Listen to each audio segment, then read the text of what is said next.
Bonjour Michel Mondet. Bonjour. Vous êtes président d'Aquéance Consulting et je vous reçois pour décrypter un phénomène assez particulier de la conjoncture. Je veux parler du coût du crédit aux particuliers qui reste durablement bas.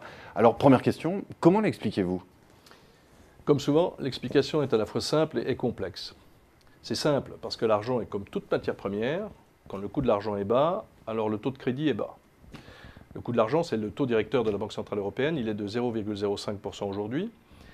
Entre parenthèses, les dépôts à la BCE sont même négatifs aujourd'hui à moins 0,2%. Par ailleurs, plus le taux d'emprunt de l'argent est long, plus le taux est élevé. Mais aujourd'hui, ça n'est plus le cas. Les taux longs sont comparables aux taux courts. Les swaps à 5 ans étaient à 0,25 il y a peu de temps et à 0,56 à 10 ans. On dit alors que les courbes de taux sont plates.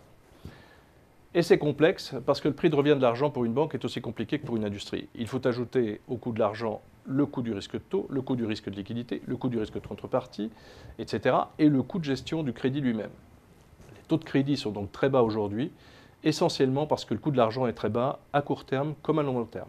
Mais alors, on se demande dans ces conditions pourquoi tout le monde ne se précipite pas finalement au guichet des banques pour s'endetter. C'est ce que je vous recommande de faire. Blague à part, c'est encore un peu plus complexe que ça. Vous avez d'un côté des taux de crédit très bas, et les pouvoirs publics s'en félicitent pour faciliter l'investissement et donc la relance. C'est toute la stratégie de la BCE. Mais les mêmes pouvoirs publics s'organisent pour réglementer toujours plus le monde bancaire au titre, certes louable, de protéger à la fois le consommateur et la solidité du monde bancaire. C'est un peu schizophrénique. On accélère d'un pied et on freine de l'autre. Mais alors, dans ce contexte, est-ce qu'on peut prévoir ce que vont faire les banques? Les banques sont en quelque sorte coincées dans un étau entre la volonté de distribuer des crédits parce que c'est leur métier, à très faible marge, on l'a vu, voire à perte, concurrence oblige, et le coût de refinancement de ces crédits qui n'est pas aussi bas que je viens de le dire. Il faut en effet tenir compte d'une rémunération de l'épargne souvent trop élevée par rapport au coût de l'argent. Le plan épargne logement, par exemple, est à 2% et le livret à 1%. Ce sont des produits d'épargne encadrés et sont ostensiblement trop bien rémunérés au regard du coût de l'argent.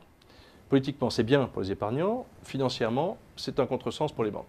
Est-ce que cela veut dire que les banques ne vont plus octroyer autant de crédits? Non, pas nécessairement. Mais soyons conscients, les banques n'ont plus de marge de manœuvre sur les crédits à l'immobilier.